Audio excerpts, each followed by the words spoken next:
Dans ce 13, nous allons analyser les investissements réalisés par le président Alassane Ouattara en Côte d'Ivoire pour donner le sourire aux Ivoiriens. C'est un décryptage d'Adama Koné.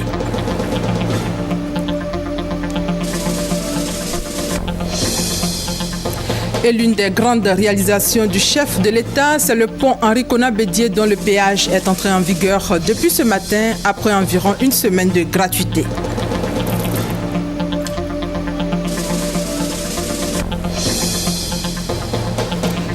En Italie, un cargo a été abandonné en mer avec 450 immigrés. Vendredi 2 janvier, bienvenue à tous. Le président Alassane Ouattara est déterminé à améliorer les conditions de vie des populations. En tout cas, c'est l'essentiel de son message au seuil de l'année 2015. Le chef de l'État a donc de grandes ambitions pour la Côte d'Ivoire, des ambitions qui permettront au pays d'atteindre l'émergence en 2020. Déjà, le point de ses réalisations en 2014 et de ses grands travaux pour 2015 avec Sylvie Touré. 29 minutes 30 secondes, pratiquement une demi-heure pour son adresse à la nation. Un discours bilan à une année de la fin de son mandat. L'exercice en valait la peine. Le président de la République, Alassane Ouattara, a fait le point des acquis et se dit satisfait du travail abattu. Nous avons parcouru du chemin depuis la fin de la crise post-électorale en 2011. Grâce à votre travail et à votre détermination, nous pouvons affirmer aujourd'hui que la Côte d'Ivoire est sur la bonne voie. Des progrès considérables ont été réalisés, tant au plan économique, social que politique. Notre pays a retrouvé la paix, l'espérance et l'envie d'avancer. L'année 2014 a été le début visible de la transformation de notre pays. Ce qui fonde ce satisfecit, c'est la croissance. Elle frise les 9% depuis 3 ans, faisant de la Côte d'Ivoire l'une des économies les plus dynamiques au monde qui ne cesse de susciter l'intérêt des investisseurs. Ce regain de vitalité a permis de satisfaire des besoins primaires des populations. 800 localités électrifiées, 11 446 pompes villageoises réparées et 794 autres construites, ainsi que 76 nouveaux châteaux d'eau. Pour permettre aux populations d'étancher leur soif de développement, plusieurs autres réalisations ont vu le jour. Ce sont entre autres la réhabilitation de 30 000 km de routes, la construction de 6 885 classes au primaire et de 20 collèges. Dans le domaine de la santé, le rééquipement et la mise aux normes de 46 hôpitaux généraux et de plus de 150 centres de santé. Ces chantiers s'étendent aussi au domaine du logement. Un vaste programme de construction de logements sociaux est en cours pour faciliter l'accès à un toit aux économiquement faibles. L'amélioration du pouvoir d'achat des Ivoiriens est une préoccupation pour le chef de l'État, raison pour laquelle il a procédé à la révalorisation des salaires des fonctionnaires et à l'augmentation du SMIC. À l'actif du chef de l'État dans ce chapitre, la hausse du prix d'achat des produits agricoles. Autant d'efforts qui assurent un rayonnement international à la Côte d'Ivoire. Nos bonnes relations avec les institutions de Bretton Woods, ainsi que le retour de la Banque africaine de développement à Abidjan, attestent de la qualité de cette nouvelle image que la Côte d'Ivoire donne au monde.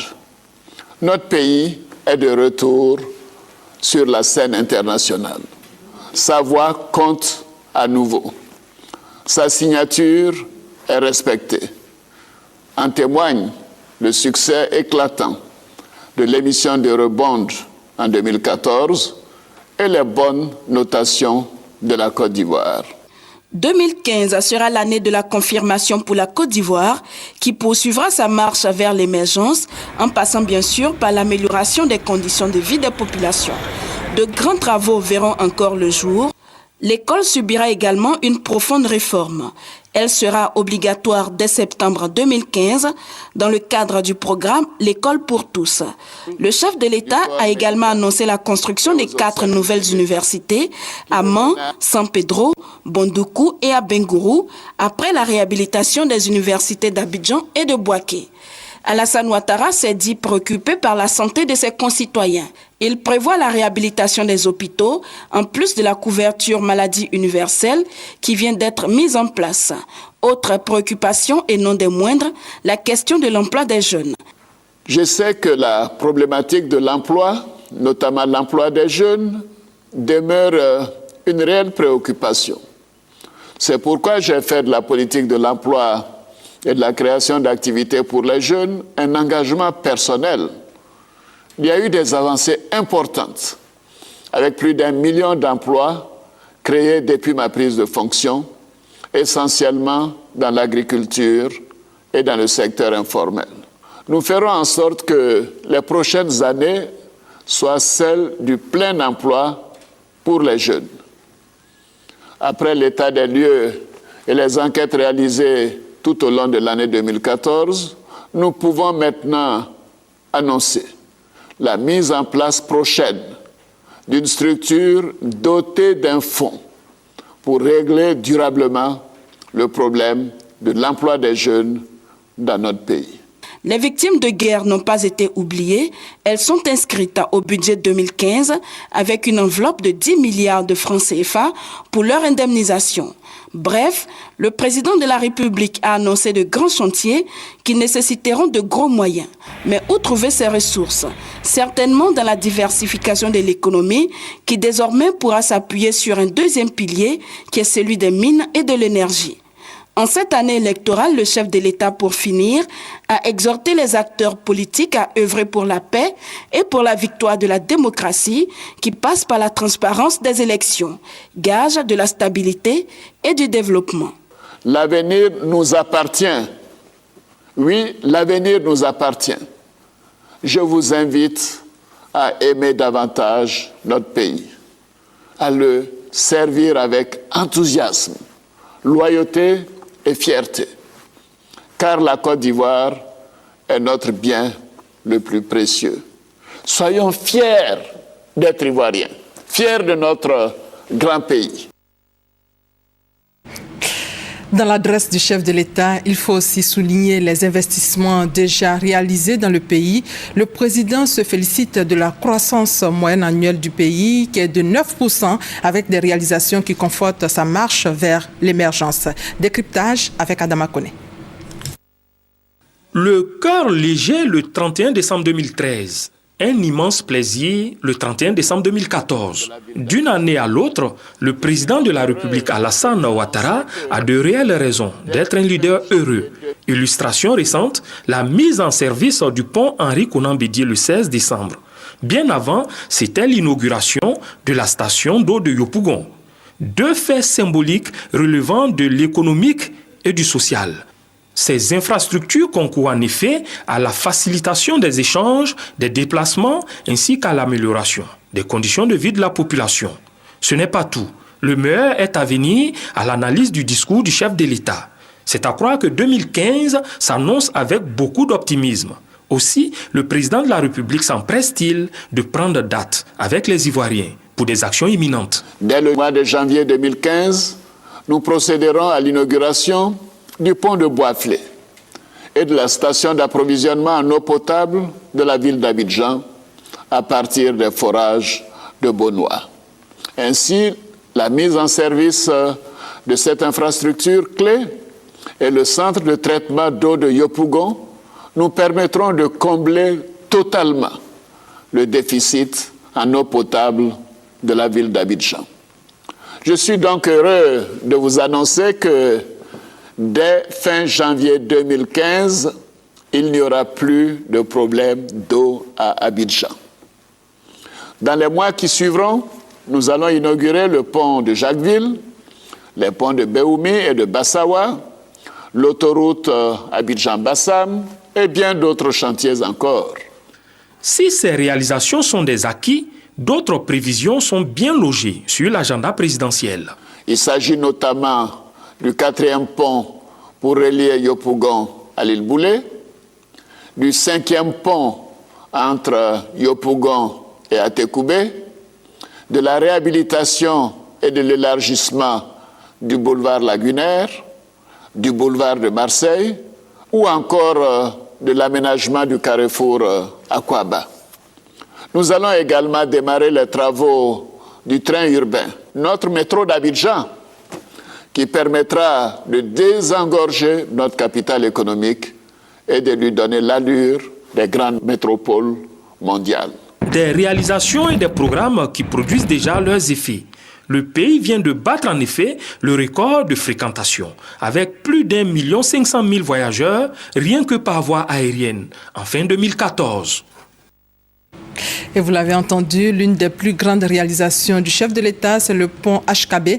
Le passage sur le pont Henri Konan Bédié, vous le savez, était gratuit pendant les fêtes.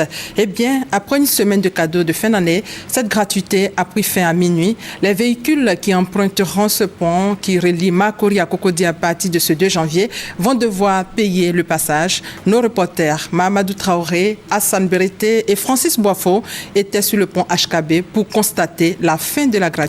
Regardez. Fini la gratuité sur le pont Henri Konan Bédié.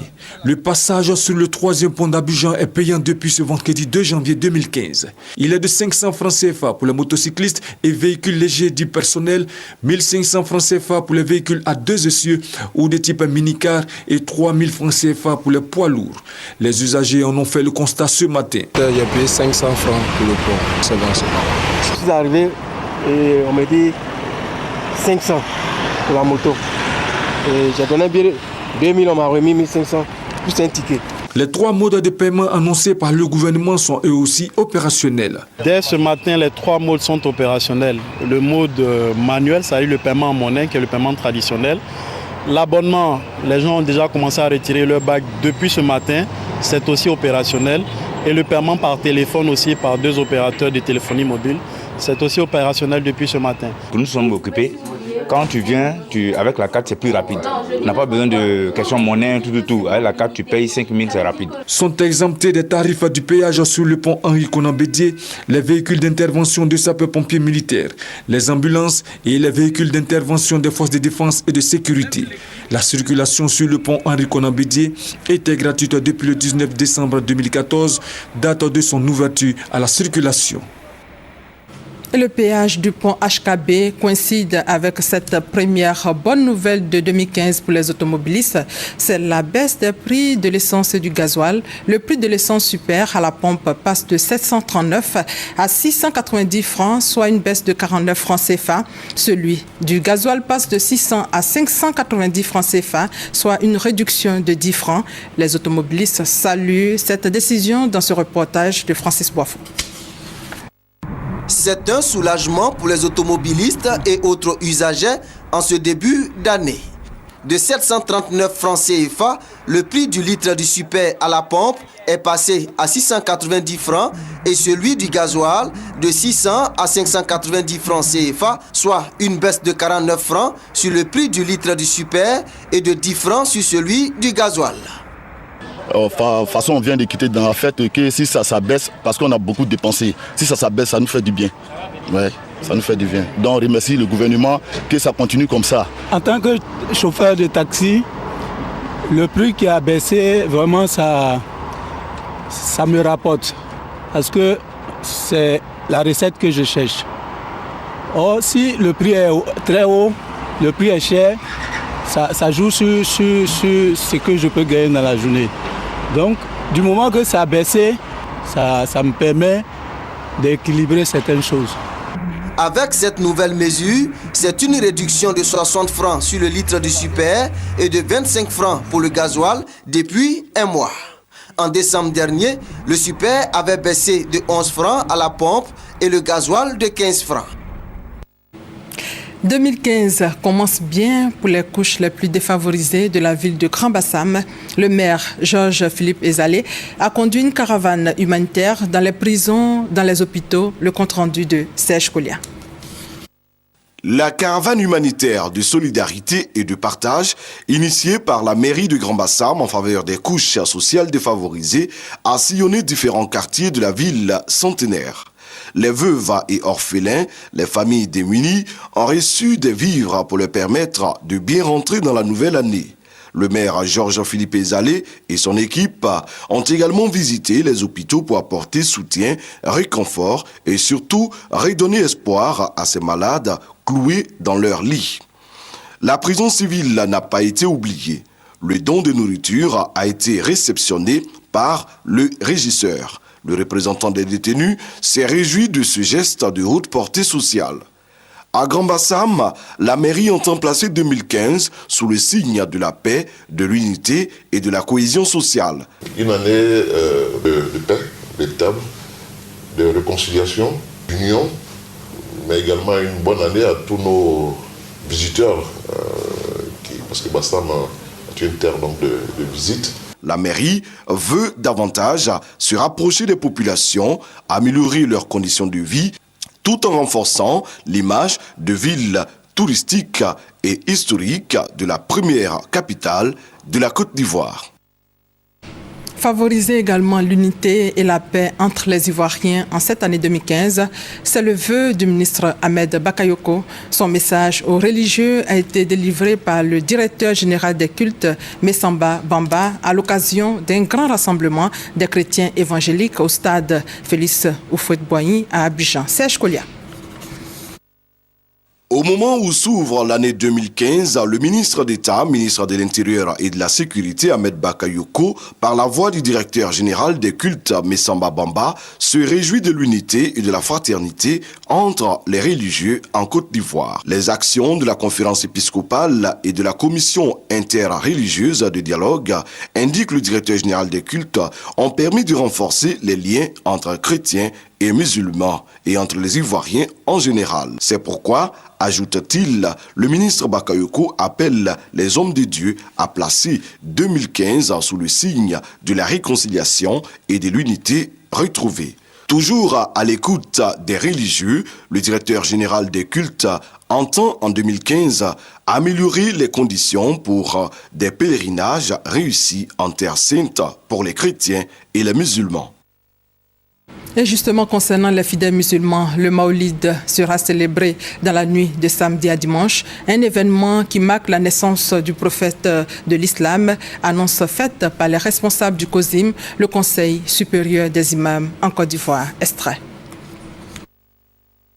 أعوذ بالله من الشيطان الرجيم بسم الله الرحمن الرحيم والصلاة والسلام على أشرف المرسلين وعلى آله وأصحابه أجمعين.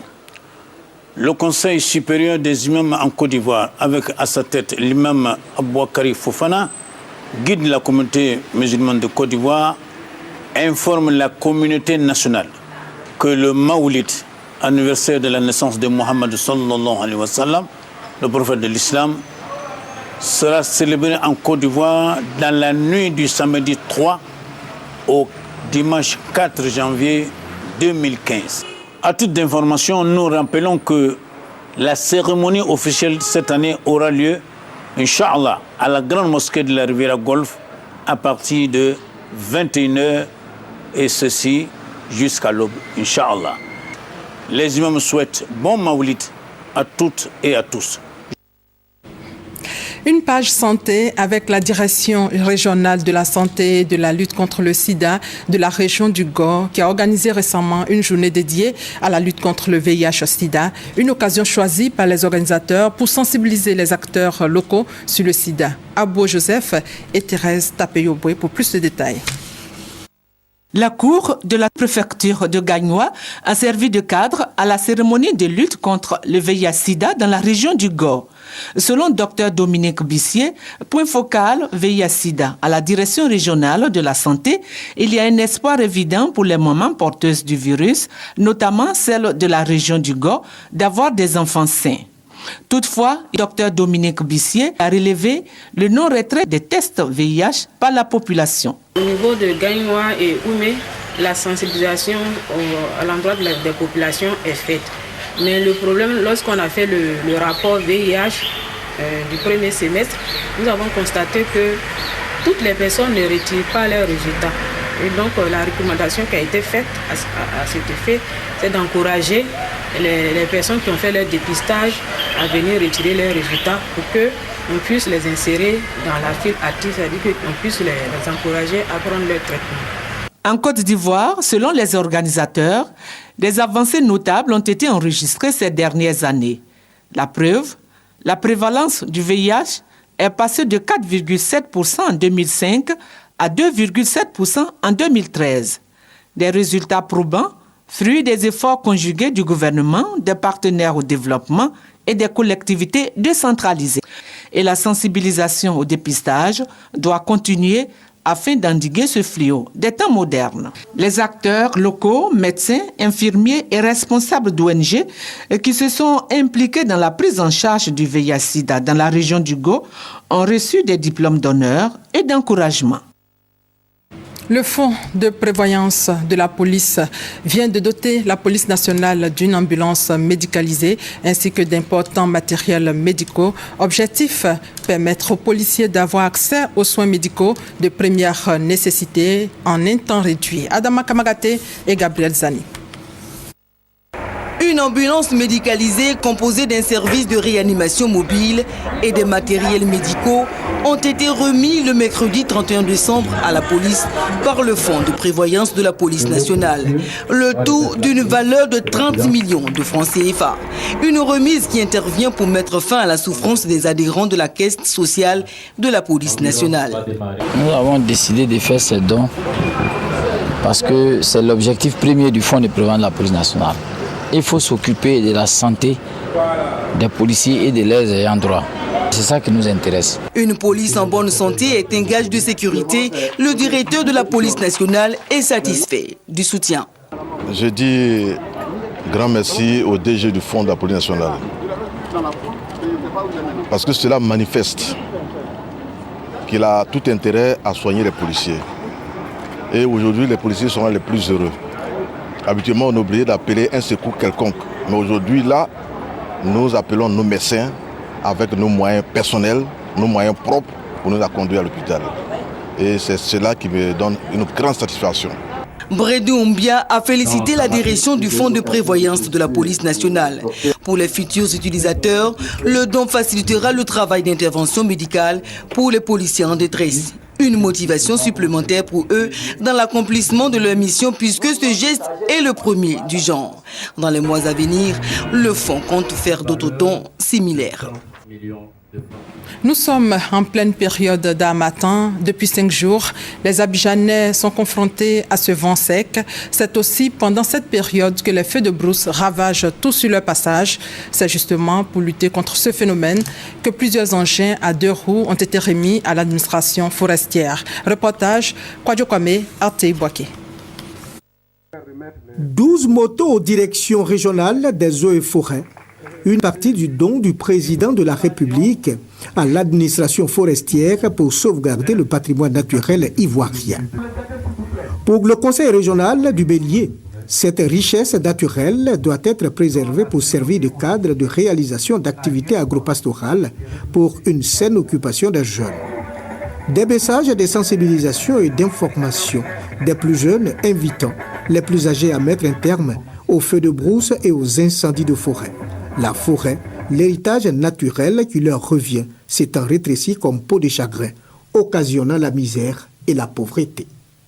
Pour le ministre des Eaux et Forêts, le président de la République a pris la lutte contre les feux de brousse et les incendies de forêt à bras le corps. Les dégâts enregistrés au cours de la campagne 2013-2014 traduisent un relâchement au niveau de la vigilance à observer, aussi bien au niveau des populations que de l'encadrement. Nous sommes tous coupables. En 2012-2013, nous avions constaté une baisse des feux de brousse de 60%.